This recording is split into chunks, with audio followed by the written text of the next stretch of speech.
চারাটা পুরো চারাটা সুন্দর হবে, চারাটা সুন্দর হবে, চারাটা মানে মরবে না, চারাটা কোনো ডিসকালেজ খাবে না। ও মানে এর জন্য এটা করা। হ্যাঁ, মানে ওই এই চারার ধানটা যে দিছি, এই ধানটা সম্পূর্ণ চারা আমাদের মানে জমিতে লাগবে না, বরং তো বাইসে যাবে যদি সুষ্ঠুভাবে হয়ে যায় চারা। আচ্ছা, এই কায়দা আর করা। ওই পলিথিনটা দিলে এটা ভালো হবে আর কি। হ্যাঁ হ্যাঁ হ্যাঁ। আচ্ছা,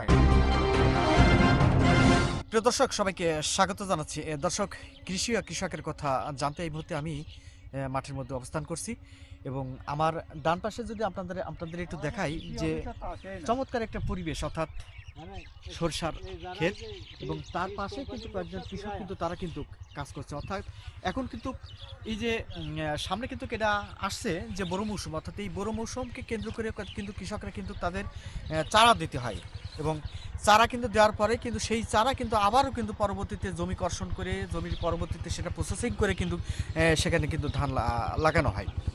তো আসলে এই যে চারা রোপণ করতে গেলেও কিন্তু কৃষকদের কিন্তু সেটাও কিন্তু অনেক পরিশ্রম করতে হয় এবং সেখানেও কিন্তু জমি প্রসেসিং করতে হয় খুব সুন্দর করে আর কি। তো আমরা কিন্তু সেটাই কিন্তু আমরা দেখতে পাচ্ছি যে কৃষকরা কিন্তু সেটাই করছে। তো আমরা একটু কৃষকের কাছে একটু জানার জন্য চেষ্টা করবে। একটু সামনে একটু আসবেন, একটু সামনে একটু আসবেন, একটু এদিকে আসবেন। দর্শক, আপনাদেরকে বলি এই যে সে প্রান্তিক কৃষক, এই যে পিছনে একটু দেখো তো ভালো করে যে আপনাদের এই যে জমিতে আমরা বলছিলাম এই যে সামনে যে বড় মৌসুম, অর্থাৎ এই বড় মৌসুমকে কেন্দ্র করে তারা কিন্তু এই যে জমিতে কিন্তু তারা চারা দেওয়ার জন্য তারা প্রস্তুত করছে। এই বিষয়টা নিয়ে আমরা একটু জানতে চাচ্ছি যে আসলে কি ধানের চারা দিচ্ছেন আর কি। আপনার নাম? আমার নাম মোহাম্মদ কাবির আলী। চারা দিছি রড মিনি আর আছে খাটো বাবু। রড মিনি আর খাটো মিনি, এর নামটাই তো শুনলাম প্রথম। মানে এটা ধানের বীজ, মানে মিনিকেট ধান। মিনিকেট ধান। হ্যাঁ, রড মিনিটা। আচ্ছা আচ্ছা। তো এই যে মিনিকেট ধান, এখন প্রশ্ন হলো যে এটা এখন মানে এই যে চারাটা তো দিচ্ছেন আর কি। জি, চারা দিচ্ছি। এটা কতটুকু জমিতে? এখানে চারা দিলাম এই গড়ে কাটা পাঁচেক জমি, 2 পাখি বাইন্দি। 5 কাঠা জমিতে। 5 কাঠা। আচ্ছা, 5 কাঠা জমিতে কতটুকু লাগাবেন? 5 কাঠা জমিতে 10 বিঘে ধান লাগানো, 8-10 বিঘে হবে। আপনি কতটুকু লাগাবেন? আমি লাগাবো 3 বিঘা। আচ্ছা, এই যে যে এই ধানের এই যে পাখিটা দেখছেন, এই পাখিটা আছে 2 এও তো 3 বিঘা 3.5 বিঘা হয়ে লাগাইতে হবে। মানে এই পাখিটাই 3.5 বিঘা। যেটা দেখছি আর কি। হ্যাঁ, এই 1.5 কাঠা ভুল এটা। এটাই 1.5 কাঠা। হ্যাঁ, মানে এটা 1.5 কাঠাতে আপনি চারা কতটুকু লাগানোর আশা আছে? 3.5 বিঘা। 3.5 বিঘা লাগাবেন আর কি। এখন কথা হলো যে এই যে চারাটা যেটা উৎপাদন করছেন এখন, মানে যেহেতু এটাকে এখন তো মানে বুনছেন আর জি, মানে বুনছে এখন। চারাটা দিচ্ছেন আর কি। তো প্রসেসিংটা কিভাবে করেন আর কি? আমরা আগে 6-7 দিন আগে সসি চাষ মারি 60 করে আইসি, ঘেরো দিয়ে চাষ মারি 60 করে আইসি পাথর সিটা দিল। ওই যে যেটা এখন এই যেটা যে কাঁচা বলে। 20টা সিটা দিলাম। হ্যাঁ। আচ্ছা, তারপর তারপরে এই পানিটা ধরো কালকে কাটিয়ে দেবো, আবার 2 দিন পরে আবার ওই পলিথিন দিয়ে ঢেকে দেবো। পলিথিন দিয়ে ঢেকে দেব। পলিথিন কেন দিতে হবে? ওই না ঠান্ডা মরে যাবে, ঠান্ডায় সারা মরে যাবে, এখন শীত বেশি।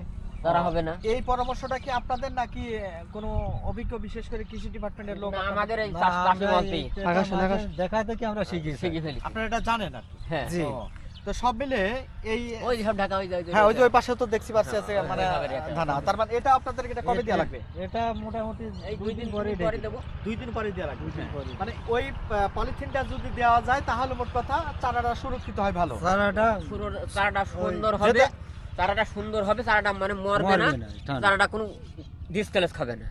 ও, মানে এর জন্য এটা করা। হ্যাঁ, মানে ওই এই চারার ধানটা যে দিছি, এই ধানটা সম্পূর্ণ চারা আমাদের মানে জমিতে লাগবে না, বরং তো বাইসে যাবে যদি সুষ্ঠুভাবে হয়ে যায় চারা। আচ্ছা, এই কায়দা আর করা। ওই পলিথিনটা দিলে এটা ভালো হবে আর কি। হ্যাঁ হ্যাঁ হ্যাঁ। আচ্ছা, হ্যাঁ, মোট কথা এই যে এখন তো শীত তো প্রচন্ড আকারে পড়ছে আর কি। হ্যাঁ, তো এই শীতকে অপেক্ষা, অর্থাৎ শীতকে আর্দ্রতা রক্ষার জন্য নাকি হ্যাঁ, হ্যাঁ, আর্দ্রতা রক্ষার হ্যাঁ, জন্য। হ্যাঁ, হ্যাঁ। শীতের আর্দ্রতা? হ্যাঁ। জি। আর শীতকে ওর মধ্যে ঢুকতে দেওয়া আর যাবে যদি না। ওইটা যদি না দেওয়া হয় তাহলে কি চারা না ভালো হবে? দেওয়ালে কুয়াশা চারা সব পুড়ে যাবে। পুড়ে যাবে, তারা মরে যাবে ঠান্ডায়।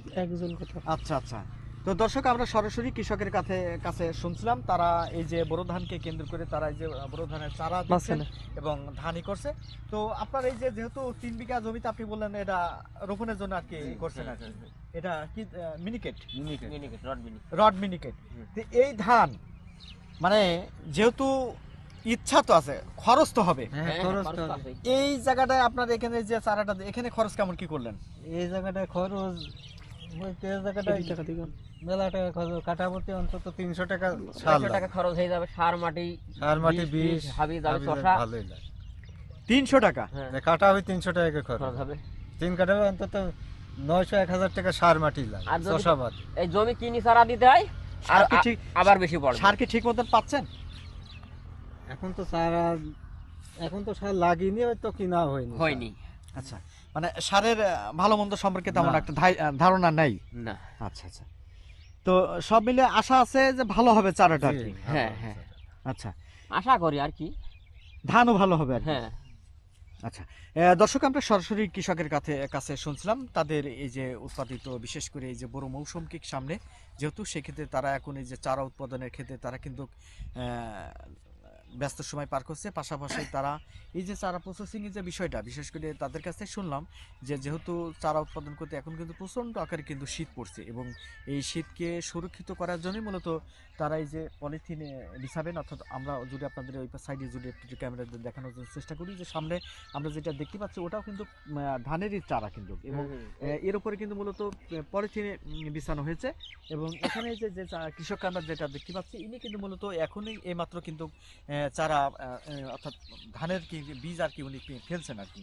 তো সব মিলে যে কৃষকের যে প্রতিনিয়ত যে তাদের যে কথা, পাশাপাশি বিভিন্ন ফসল বিভিন্ন বিষয় নিয়ে কিন্তু আমি আপনাদের সাথে নিয়মিত কিন্তু ভাবে আপডেট এবং তাদের তথ্য কিন্তু আপনাদের সামনে তুলে ধরার জন্য চেষ্টা করলাম। যদিও এখন কিন্তু এই যে বড় মৌসুমে এই যে কৃষকের যে এই যে চারার যে বিষয়টা, এবং চারা দিতে গেলে আসলে কি কি করণ লাগে এবং কোন ধানের চারা মূলত কৃষকরা দিচ্ছেন, পাশাপাশি খরচ কেমন কি হয়, তো সব মিলে সব কথাই কিন্তু মূলত এই কৃষকের কাছ থেকে তাদের কাছ থেকে কিন্তু আমি শুনলাম, এবং শুনে কিন্তু সেটা কিন্তু আপনাদের সামনে আমি তুলে ধরার জন্য এতক্ষণ ধরে চেষ্টা করলাম।